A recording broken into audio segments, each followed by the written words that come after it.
સુરત શહેરના વરાછા વિસ્તારમાં રહેતી પરિણીતાના ઘરમાં વાસ્તુદોષની વિધિ કરવાના બહાને કર્મકાંડી બ્રાહ્મણે 2 વર્ષ સુધી જાતિ શોષણ કરવામાં આવતું હોવાનો બનાવ ઉત્તરાયણ પોલીસ ચોપડે નોંધાયો છે। આ અંગે પ્રાપ્ત વિગતો મુજબ મોટા વરાછા વિસ્તારમાં રહેતી 45 વર્ષીય પરિણીતા છેલ્લા ઘણા સમયથી આર્થિક સંકળામણનો અનુભવતી હતી। આ દરમિયાન સોશિયલ મીડિયા મારફતે પરિણીતા શહેરના અમરોલી વિસ્તારમાં રહેતા અને મેડિકલ રિપ્રેઝેન્ટેટિવ તરીકે જોબ કરતા સાથે કર્મકાંડનું કામ કરતા રાહુલ નામના યુવકના સંપર્કમાં આવી હતી।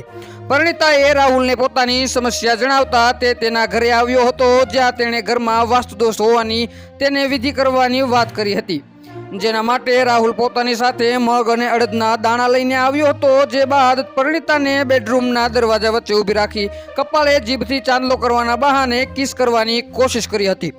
આ સમયે પરિણીતાએ વાંધો ઉઠાવતા લપટ રાહુલે જણાવ્યું કે જો આ વિધિ પૂરી નહીં કરે તો તારા ઘરમાંથી કોઈનો ભોગ લેવાશે અને તારો પતિ મરી જશે। આવી રીતે પરિણીતાને ડરાવી દીધી હતી। જે બાદ રાહુલ પરિણીતાના પતિ અને બાળકોની ગેરહાજરીમાં વિધિના બહાને આવતો અને દુષ્કર્મ આચરતો હતો। આટલું જ નહીં, રાહુલે પરિણીતાને તેના પતિ સાથે છૂટાછેડા આપવા બદલ સતત દબાણ કરતો હતો।